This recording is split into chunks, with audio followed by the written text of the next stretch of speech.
Hello guys, mates. This is Mrjacharles. We are back with Clannad visual novel Kotomi Ichinose playthrough. Now, previously we were confided in by the Class A teacher saying, shit, our girl's going to another country, going to America for some strange reason because I guess her parents don't care about her. Look, nothing against you Americans. You wrote Call of the Wild, good book about dogs. You wrote stuff. Actually, you did wrote Infinite Jest. That was a good book. But, well, I can't really understand it. I can't understand why this girl wants to lose everything of value in her life. But we've been surprised by someone, by a voice. I wonder who it could be. Tomoya-kun, hello. The usual greeting. I spin around. Oh, that's not. I thought it was Kotomi then. Hey, how's it going? Oh, it's you. I'm a little jealous when you're so obviously disappointed. Her usual joking attitude lightens the mood a bit. Seems like Kotomi is absent. Yeah. I'm short with my answer. Well, I should have just said yeah, but I guess not, okay. What were you doing in the teacher's office?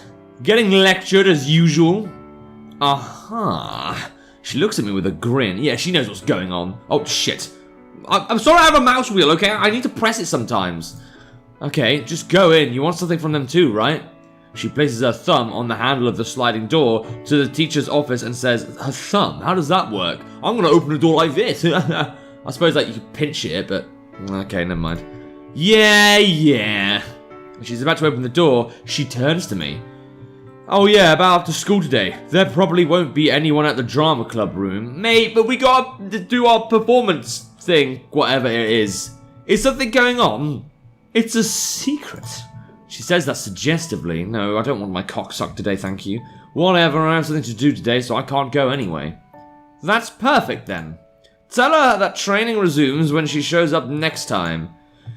And also tell her that Rio and the club president can't wait to eat lunch with her again. Well, that's always very sweet, isn't it? I love how she knew what was happening as well. She seems to know exactly what's going on.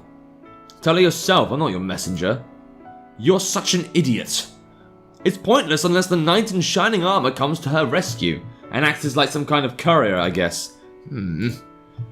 Excuse me! She enters the teacher's office before I can respond. I wonder what that's about. Maybe trying to get information? With the last class of the afternoon, when the last class of the afternoon ends, sorry, I dash out of the classroom. Okay. I run down the slope in front of the school and hurry on my way. Are we going to be able to select this giant mansion? That's where oh god, what's this? This is emotional music, that could mean anything. I stop at the intersection where I normally part ways with Kotomi.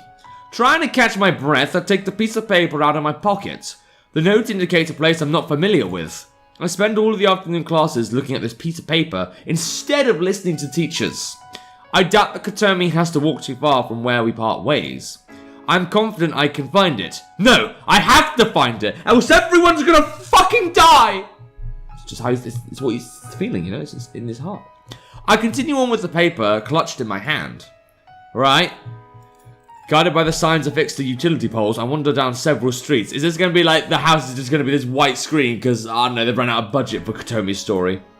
This area seems like a high-class neighborhood with mansions built on huge plots of land. It's a good thing that we can see these mansions. This is a very nice place to live. Based on the look of it, I look at the nameplates for each household. However, I still can't find the address I'm looking for.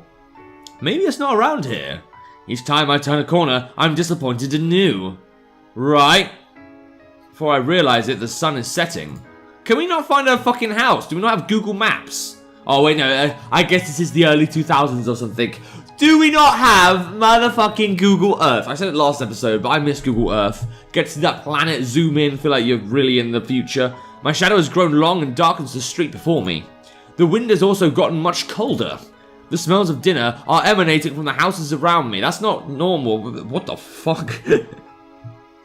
I mean, like, maybe if there was a barbecue, but I never really like, oh, I could smell some spaghetti bolognese. That's not really something they do in Japan, but I guess I've never been to Japan, so. I experience a feeling of warmth and nostalgia. There's also an irritating feeling of something strangely familiar that I can't quite put my finger on. It should be around here. Noticing how I'm desperately trying to remember something, I laugh wryly at myself. There's no way I'd be familiar with this area. No point in trying to find it in my memories. Maybe this was a reckless attempt to begin with. I could have just looked up the address on the map and found it right away. Maybe I should try again tomorrow. On the verge of giving up, I round one more corner. The house before me looks familiar. What are you talking about? Wow, we got a new image! It's a new thing! It's new! How is this familiar? I've never seen this. I look like the letter Y right now. I missed this music. Okay. It's a large 2-story house surrounded by a metal fence painted white. Okay. It's very pretty. I cautiously look at the nameplate. Ichinose. Without thinking, I run forward. There's a doorbell to the side of the wooden door. I go to press it, but hesitate for some reason. This doesn't feel right. I never went in through the front door. I look around. There's a narrow path running between the perimeter of the house and a hedge. In the shadow of a storage shed is a bucket, a shovel, and a rusted lawnmower. The path must lead to a garden. I walk along the path. Right. Twilight is settling in. I smell the scent of grass. The feeling of asphalt under my feet gives way to that of soft soil. Right. Wow, another new image! Oh, I'm gonna be the letter T now. Why not? The garden is in disarray. This is unusual. Okay. Why are you giving me all these new images? Why are they so cool? Okay. The grass has been left uncut and weeds of all kind have grown tall. A couple of garden chairs sit next to a tilting table. I was going to make a tilted towers joke, but I think that's kind of old-fashioned now. The paint has crusted off, showing dark red rust. The wind, brought by the dusk, blows through the forgotten ruins of this place. I can't do anything but stand here. This isn't how it's supposed to be. You sure? Maybe they just forgot to do their gardening. The grass was always cleanly... What are you fucking on about? You've never been here. We've never been here. The chairs and table were painted bright white. The brick wall surrounded a flower bed full of blooming flowers. A dreamland had always awaited me. There's an opening at the corner of the hedge that I used to use as my way in. Huh? What is this? This feeling, I think they call it deja vu. Is this like the place you dreamt of at some point because you're gay? I know this place, but I don't know how I know it. Okay. I push through the weeds and silently take one step at a time.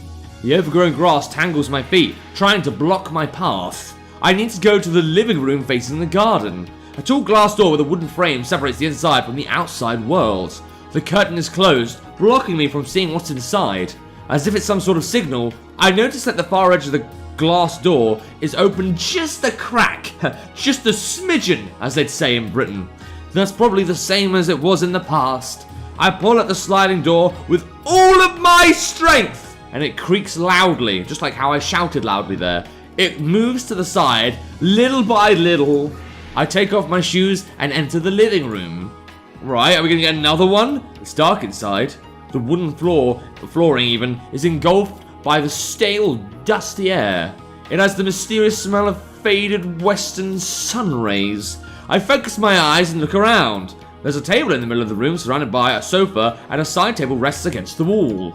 Their textures are completely gone, as if they're carved from stone. I'm sure they haven't been touched in years. I cautiously press on deeper past in the living room, okay. In the middle of the hallway is a set of stairs. Each step takes me slowly upward. I still have this bizarre feeling of being drawn forward by memories that don't belong to me. I tiptoe toward a door at the far end of the second floor. I still don't understand how I know this place. And I stand in front of the farthest door. I fumble at the doorknob and turn it. It isn't locked.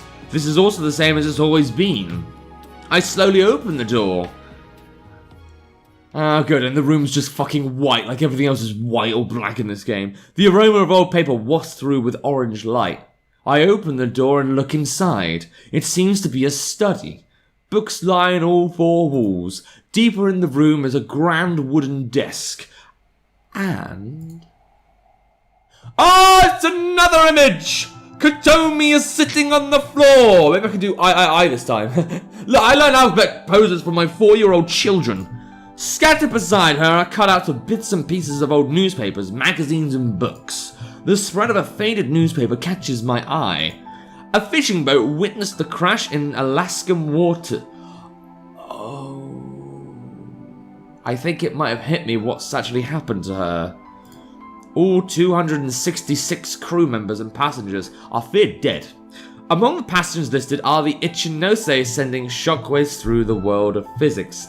She freaked out because of the bus accident. The bus accident reminded her of this, and this is why she's mentally broken. Although this does kind of raise the question, how the fuck does she cook for herself? How the fuck does she pay taxes?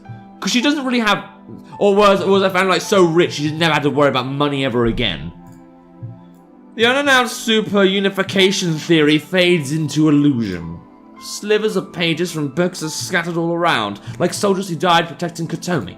I pick one up. Horizontal text is printed across the pages.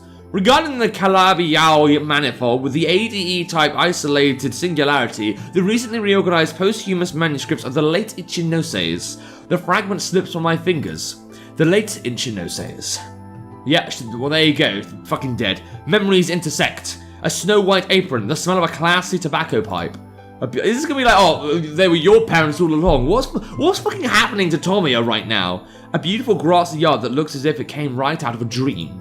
That's right, Kotomi is the little girl from back then. What are you talking about? All she could do was sit on the floor and cry. Orange flames danced in front of my eyes. Did we recognize her when we were like 2 years old? Okay. Kotomi. My own voice has an empty echo to it. Hazy images are all I can recall. But even with just those, I know. I know this room, this house, and Kotomi. Kotomi and I met when we were kids, and yet I was the only one who forgot. You knew it was me from the beginning, didn't you? Kotomi doesn't say anything. Why didn't you tell me?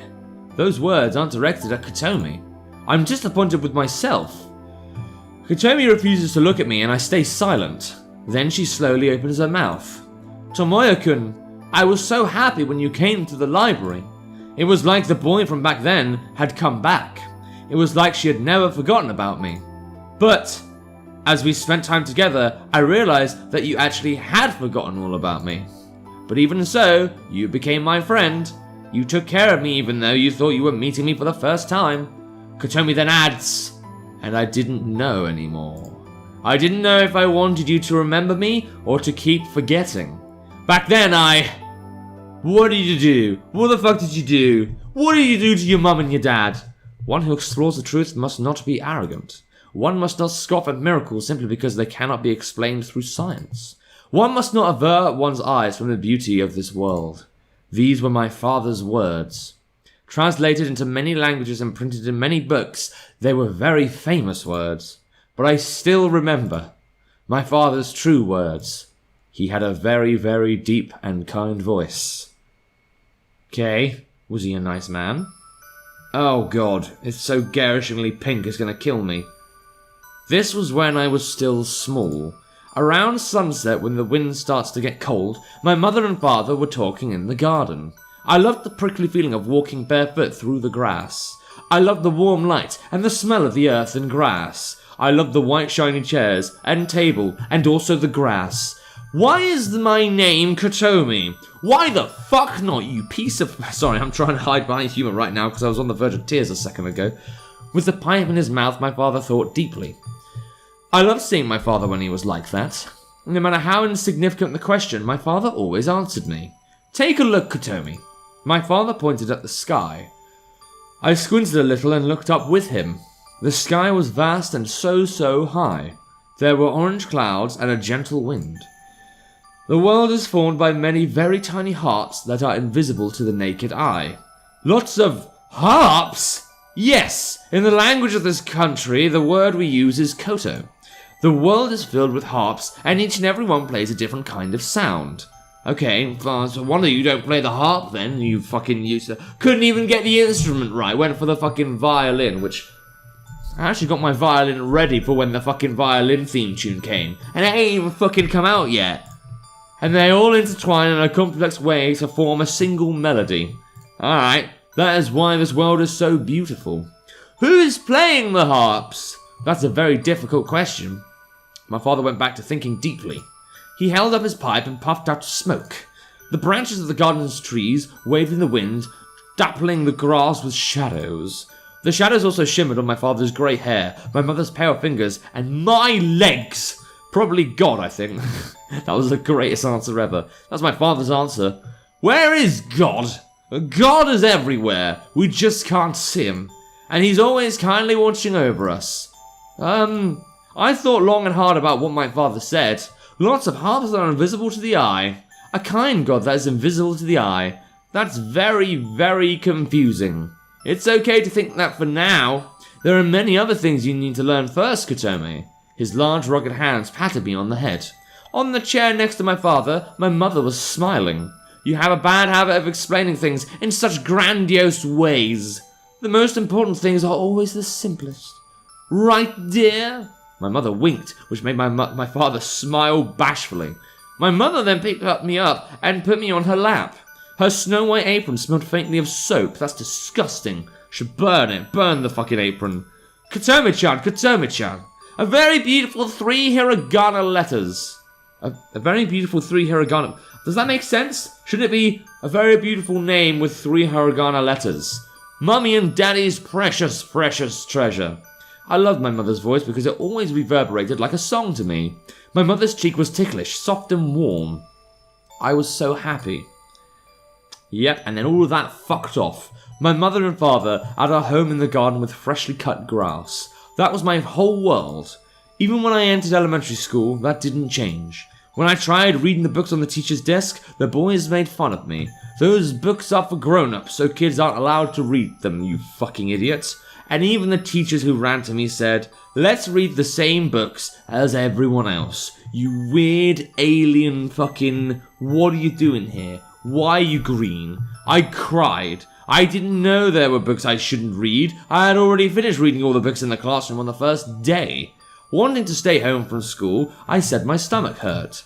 My mother and father didn't force me to go.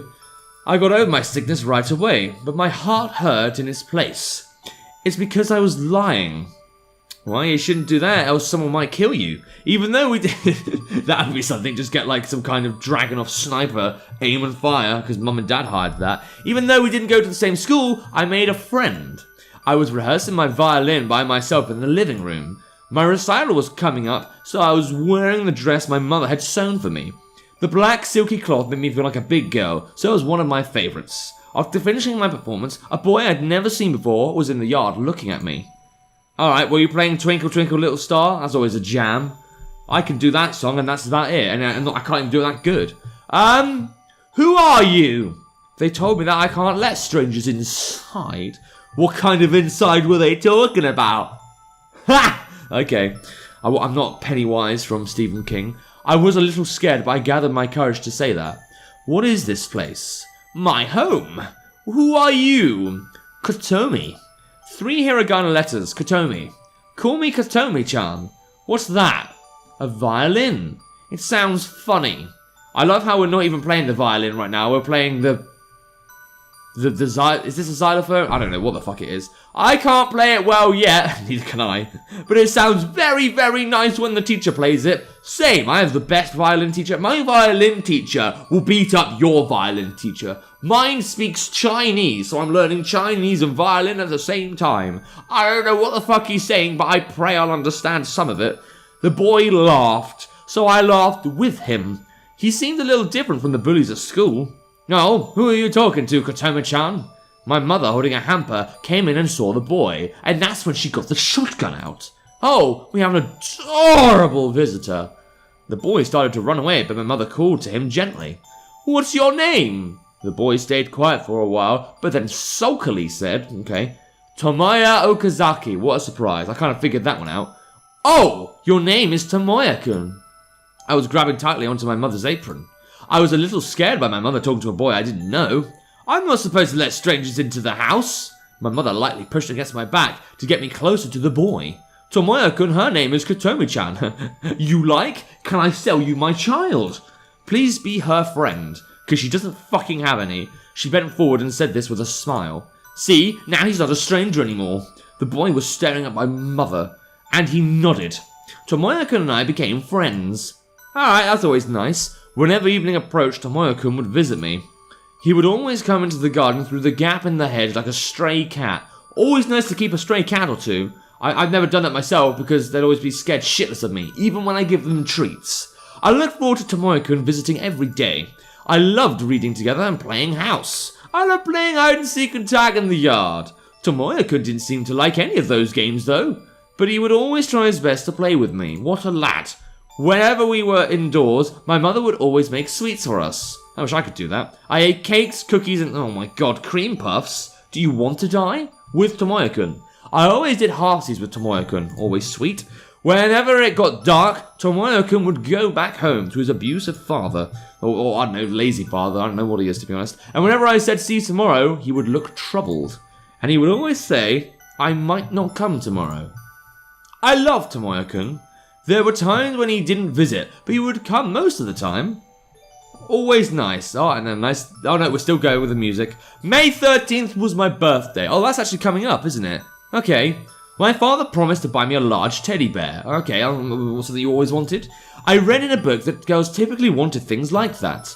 In truth, I didn't care what the present was. I loved the wonderful books that my father bought for me the best. I might have already realized this back then. I was somewhat different from Tomoyo-kun and the others at school, you freak. Maybe that's why I wanted to be with them. I wanted to make many more friends. You remind me of my student, Tong Tong. She's like the expert English and Chinese. She's fluent, literally a native speaker in Chinese and English, and she's fucking 4. So, and she says, reason why she says, oh, I want to learn languages so I can make more friends. I want all the friends. I'm like, okay, literally gonna be fucking a United Nations lady later on, aren't you? I tell you what, if I ever look back on this moment, I'll smile, okay? When I told that to Tomoyo-kun, he promised me that he would definitely come to my party. I look forward to it very, very much. Fei-chan, I don't know what much is. But Tomoyo-kun never came and you never got your teddy bear! I mean, Tomoyo's just a piece of shit, but the teddy bear never came.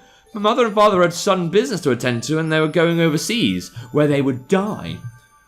Good. So did you have a birthday? Oh no, here we go. Here comes the nice part of the game.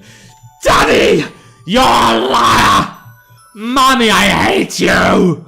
I'm sorry, Kotomi. This is something that we have to do. But you promised! You promised that you'd be with me on my birthday! You said that you'd give me a big teddy bear! And we'd have a birthday party! And you said I could call Tomoyo-kun! I don't know why I'm doing this voice. I don't even know what this fucking voice is. No matter what arguments I made, my mother and father wouldn't cancel their trip. Couldn't you just take her with you and then just, well, die together, admittedly, and then this wouldn't be a plot, but also you could, I don't fucking know, have a birthday in a foreign country. That sounds fun. There's a feast for you in the refrigerator. This feels bad to laugh at, but could you imagine? I wonder how old she is. Is this like her 10th birthday or her 8th birthday or like? Because if this, imagine doing this for your kid's 10th birthday. Oh, sorry, we gotta fucking leave you alone now in the house. Like, there's not even a babysitter. It's like, oh yeah, the food's in the fridge. Have a nice birthday. Fuck off. Sorry, I made lots of food that's good even when it's cold. I hate you. I shouldn't laugh at this. This is a bit masochistic. Or is it sadistic? I don't know. Eat it with Tomoyo-kun when he comes to visit, except he won't. I hate you. The maid will be coming too. Oh, good. Well, at least they thought of the fucking maid. If you need anything, be sure to tell her. I hate you. I watched as my mother and father put on their shoes. A suitcase was placed in the hallway. It was my father's usual suitcase. It was a shiny silver suitcase he used to put important things in. I hate you. Kotomi-chan, my mother looks so sad. My father said nothing. I mean, maybe because he knew that, you know, Kotomi's actually kind of in the right here. I know. Before we get on the airplane, we'll look for a teddy bear for you. If we ship from the airport, you'll get it on your birthday. I'll send you the biggest teddy bear we can find. And it turned out it was so big it caused the fucking boat to crash. I don't want it. I don't want anything. What I really wanted wasn't a teddy bear. I wanted my mother and father to be with me. I wanted them to be with me and Tomoyo-kun to celebrate my birthday. This song is going on forever. I hate you, mummy and daddy. I hate you. We won't be gone long. We'll be home really soon. Yeah, I bet you will. I hate you, I hate you. All I did was repeat, I hate you. It's as if I had forgotten any other words. I thought that saying that would maybe keep them with me. Kotome, be a good girl and wait for us. My father gently placed his hand on my head. Yeah, and then he died. The hand on the head, then he died. And then he picked up his suitcase, and then he died. The door closed with finality. I was all alone. Yeah, oh, and then he got sent into space. My mother and father never returned. That's always nice. It's always pleasant. Well, I'm glad I got to see that little aeroplane thing. Oh, don't reset the music. I hate the music. After they left, I cried the whole time. I was always a crybaby, but that was the first time in my life that I cried so much. I cried and cried. When I was worn out from crying, I went to sleep. When I woke up, I cried some more. When morning came, I was still alone. I brushed my teeth and washed my face. This is the way I fuck myself. Then I went to open the refrigerator. It was full of my mother's cooking and the sweets she had baked. I felt like eating the apple pie. Using the largest fork I could find, was it like this big, like a big wooden one? I did my best to cut it in half. I took the slightly larger half and put it in the refrigerator. I was saving it for Tomoyo-kun, but fuck that guy, he didn't come to my birthday. Tomoyo-kun would come over around evening. He would be here to celebrate my birthday with me. The apple pie was chilled, moist and sweet. It was very delicious, unlike Tomoyo-kun who decided to just give up on me. After I finished it, I felt a little better. I got on the footstool to wash the dishes, but suddenly the doorbell rang. Don't tell me he actually came. I thought that maybe the maid had arrived. But what if maybe my mother and father had come home? No, it's the policeman saying, sorry, they're dead. It's been one whole second. They had simultaneous heart attacks. I hurried down the hallway. Then I unlocked the door. There were many adults standing there who I didn't recognize. Oh, good, a press release, even better. The perfect birthday gift. You must be Kotome-chan, hello. Who are you? Oh, we work with your mummy and daddy. Is it okay if we come in? I'm not allowed to let strangers inside. In that case, can you ask your maid to come here? She's here, but she's not around right now. The maid wasn't there, so I lied. I don't know why, but I was so scared of those adults. I know this is asking a bit much, but can you let us inside? We want to raid your house. We want to plant some C4 on the door. I'm not allowed to let strangers inside. My mummy and daddy are out doing something important. You haven't heard about your mummy and daddy? Because I didn't respond, the adults told me. The airplane my mother and father were on had it was an airplane, had mechanical problems and fell into the ocean far away. Well, now they can go for a nice swim or something. Their very important papers had also fallen into the ocean. Well, fucking...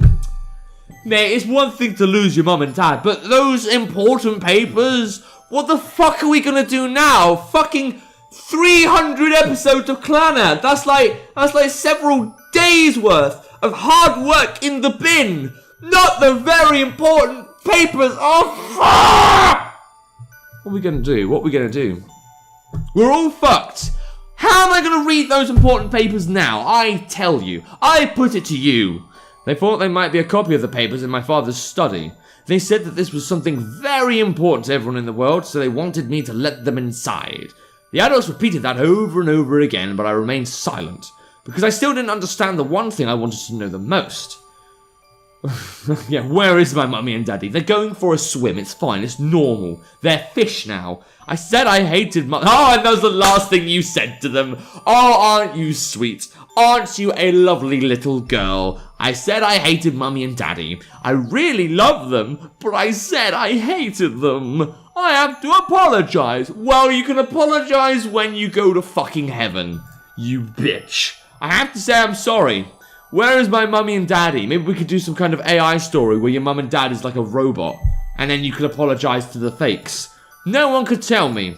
Everyone looks as if they were angry, sad, or troubled. I became scared. I became very, very scared. I became so scared that I couldn't bear it any longer. I slammed the door with all my strength. Always a nice way to go. That's very nice. You know what? It already sounds better than the xylophone shit I was hearing. I heard pounding noises from outside the door. They were calling out, "Be a good girl and open the door." I locked the door. Well, there you go. That's what you get. I ran through the house and locked all the windows. I was very, very scared. I didn't understand what happened. My head was spinning while I tried my best to think. But no matter what, I still couldn't understand. The sounds of the adults pounding on the door soon stopped. Oh, in its place, the telephone began to ring. Still better than that dumb, weird, happy, weird tune. This is chart music right now. The telephone ringing. Just saying. I was scared, but I answered it anyway. It might have been my mother and father, calling from the Atlantic Ocean. I stood on my toes to pick up the receiver. Hello? Hello, I'm from the newspaper reporting department. I would like to confirm a few things regarding the accident. It was the voice of a stranger. I don't know anything. Hello, miss. Are you Katomi Ichinose's son? Do you have a minute to talk to me? It pains me to ask you this while your parents are still missing, but I don't know anything. I put the receiver back in its cradle. The telephone began ringing again right away. You should just tear it out the wall, will you? No one cares about you, Katomi. They want to know what happened to the very sexual, gorgeous, porn star, pornographic, important papers. No matter how many times I put the receiver down, the telephone would ring again right away. Again, tear out the cord. This is the way I tear out the cord. I tried my best to cover my ears, but the telephone wouldn't stop ringing. I was very, very, very, very scared. My hands shook and my teeth chattered. I'm scared. Mommy? Daddy? Tomoyo-kun, I'm scared. Tomoyo-kun. Tomoyo-kun. I called out his name again and again, but Tomoyo-kun never came for me. I took the scissors from my mother's sewing kit. It was a large pair of scissors my mother used to cut cloth. Telephone sound. Sorry, I thought something much worse was going to happen. I'm so sorry, I thought to myself. I grabbed the phone line and snipped it with the scissors. After that, the telephone stopped ringing. I gathered my courage and turned on the television. The television wouldn't ring on its own, and I could turn it off whenever I wanted. There were pictures of my mother and father on the screen.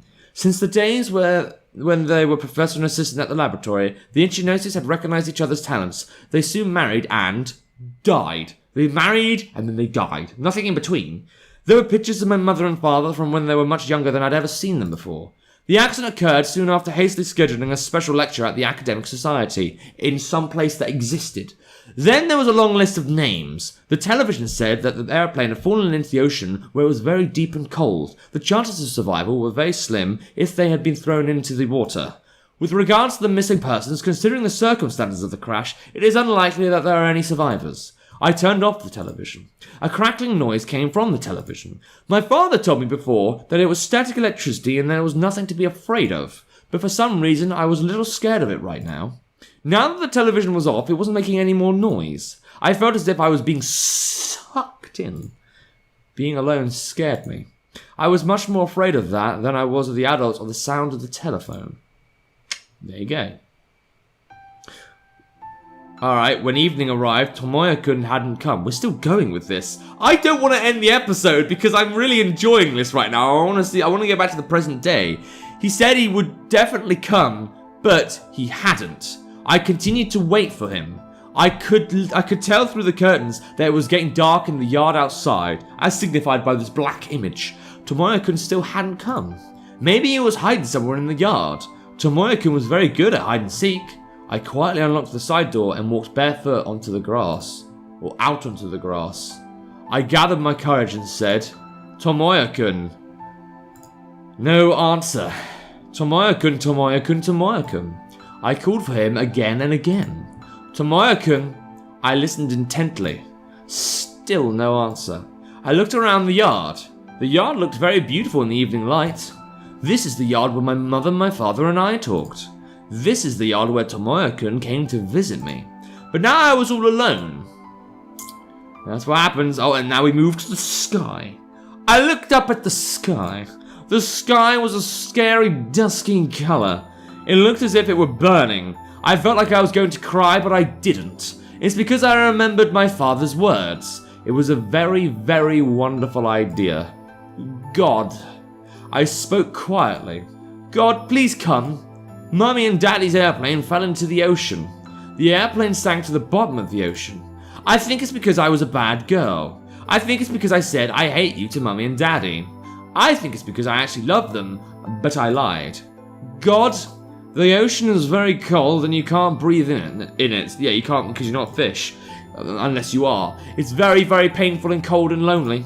I would cry if it was me. But maybe Mummy and Daddy wouldn't cry.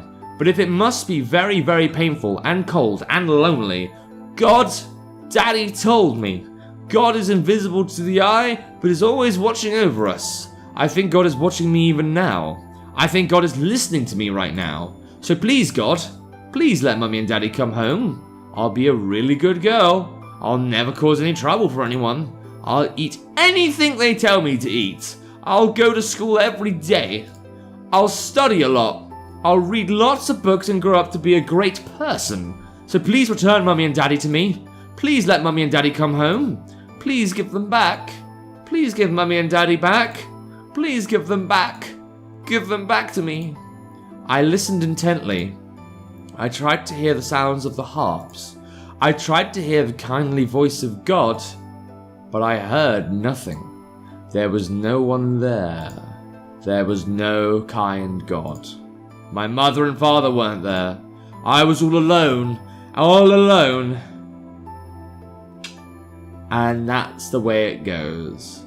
Oh my god, we're still going. Alright, when night came, my stomach growled. I decided to eat dinner.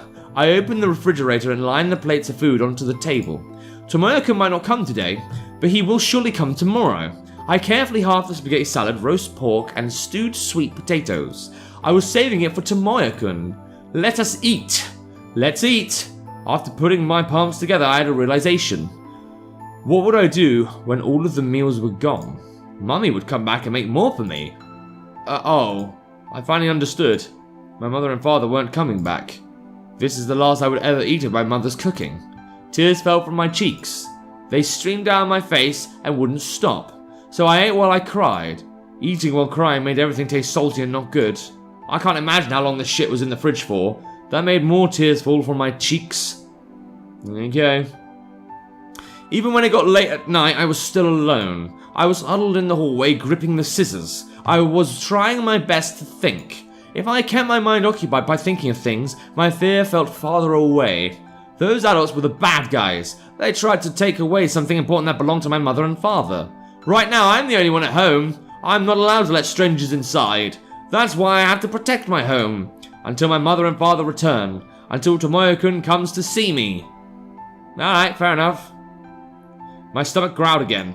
I halved the remaining half of the apple pie. The pie was delicious, but I became hungrier after I finished eating. But I thought I should restrain myself. This was all that was left of my mother's cooking. If I ate a lot, it would all be gone. I thought to myself that I should always eat only half. Tomorrow morning, I would eat half. For lunch, half of that. For dinner, half of that. Do you have like a teeny crumb and you've got to like split the atom, basically. And then just cause the Manhattan Project again. By doing that, I would never run out. That's why I would do half-these forever. Half-these with no one to share it with. Except yourself, I guess. The hallway was chilly, so I took a blanket from the closet. I wrapped myself in it, then picked up the scissors again. I was always in bed by this time. This was always the time when my mother would say goodnight to me while I lay in my warm bed. I became sleepy, but I tried my best to keep my eyes open. I thought that if I went to sleep, the bad guys would get into the house. Because I cried so much, my eyes stung and ached. I thought about turning the television on again, but I was too scared. I wondered what I would do if nothing showed on the screen. I wondered what I would do if everyone in the world was gone and I was the only one left. That was much, much scarier than the bad guys coming into my home. Why did this happen? Why did I end up all alone? I tried my best to think, but I didn't understand. I was very sleepy and I dozed off. Then I twitched and opened my eyes. I realized that I was crying again. My cheeks were wet and chilly. The floor was hard and cold and made my butt hurt. Oh no. Even then I refused to let go of the scissors. I gripped them so hard that my knuckles were white. I only did that because I didn't know what else to do. Fair enough. Yep, it was a very, very long night. I think I only slept for a little while. When I opened my eyes, my cheek was resting against the floor of the hallway. I didn't know why I was there. Maybe it was all a dream. It was a very, very scary dream. The airplane my mother and father were on fell into the ocean, and lots of scary adults came, and Tomoyo-kun didn't. I held the scissors to try to protect my home. That was all I could remember. I should go back to my room. As I got up, I felt something hit my toes. It was my mother's sewing scissors. Man, those scissors really follow you around, don't they? I don't know if I'd call them heartwarming. Oh, Jesus Christ. Why am I doing all the nice images? Why don't you do like the table and chairs and that house? That really nice house from the outside looked very nice, if I remember. Tears welled up in my eyes. My vision blurred and my mind went blank. It's a lie. This is all a lie. This is wrong. Everything is a lie. My mother and father are home. They're only hiding because I was a bad girl. Mommy? Mommy, where are you? I looked up for my mother. Mommy, mommy, mommy. I looked in the living room, the kitchen, the bath, the restroom, the closets, everywhere. Did you check the basement? Mommy, come out. Mommy, mommy. And yet, I couldn't find my mother anywhere. Oh, so much for Dad. I ran up the stairs step by step. Ooh, girl, you're always on my... Oh, there we go. Daddy, daddy, daddy. I looked in the bedroom, the guest room, the closets, everywhere, but not the basement. And yet, I couldn't find my father anywhere. Daddy, hiccup, daddy. Large droplets streaked my face. I'll be a good girl, I'll be a good girl. I went through every room in the house while crying. Mommy, daddy, sniff, please come out. Come out. I looked everywhere, but my mother and father would not come out. The only place left to check was my father's study. What, are you not allowed in there or some shit? It was a special room that my mother told me to never go into. There you go. A bit of conflict of interests here. I broke my promise and opened the door. I thought my father was hiding in there. I smelled the tobacco pipe, and I smelled the old books. I fumbled around looking for the switch and then turned on the lights. Alright. The lights were a soft orange colour, and there was a thick carpet in the middle of the room. Many, many books lined the walls. Daddy? But my father was nowhere to be found. It was my father's room, but my father was missing. Daddy! I looked on top of the desk. I saw a black fountain pen, a square matchbox, a stack of white notepads, and there was a clear glass cup, a green bottle of alcohol, and a few books. I also found a large brown envelope. I cautiously picked up the envelope. It was open, and there appeared to be a book inside. I wanted to look inside, but I was too scared. This must be the important thing that the bad adults were after. It was something that would help everyone in the entire world. It was light, thin, and flimsy. It couldn't possibly be a replacement for my mother and father. So are you going to burn it, aren't you? You're going to be like, no, we can't help the human race. They killed my parents. This must be the reason why my mother and father were gone. Teardrops fell on the envelope. I hated it. That's how I sincerely felt. It was wrong for this thing to be so precious. I didn't care about the people of the world. I didn't care about the world itself. All I wanted was my mother and father. All I wanted was my mother and father to be here for me. And yet, they left me behind. Both of them had sunken into the ocean far away. I cried. While crying, I put the envelope on the carpet. Then I took the here we go, time to burn the house down. I was going to clap my hands, but I didn't know why I'd do that. From the top of the desk, my father always used it to light his pipe. I took a match from the box. With trembling hands, I rubbed the match against the box, but I couldn't light it. Oh, really? I struck matches one after another until I got it right. And I burnt the house down. Burn. Everything. Yeah, we got some pink in here. Is that where the flashback ends? I burned it. And you know what? After 45 minutes or so, I think that's going to be a good place to end the episode. This might take the cake for one of the longest episodes I've ever done, but I was so into that, I didn't want to fucking stop for anything. But next time, I guess we kind of see what Kotomi and, how Kotomi's going to recover, how the fucking, where she's going to go abroad, fucking, so much to come still. I mean, I know I've still got a fair few days left, but like, this is really taking me in right now. But if you want to play the game for yourself and see if you can get through that emotional investment, there'll be a link to the game in the description down below. And without further ado, we can Mrjacharles, it's time. See ya!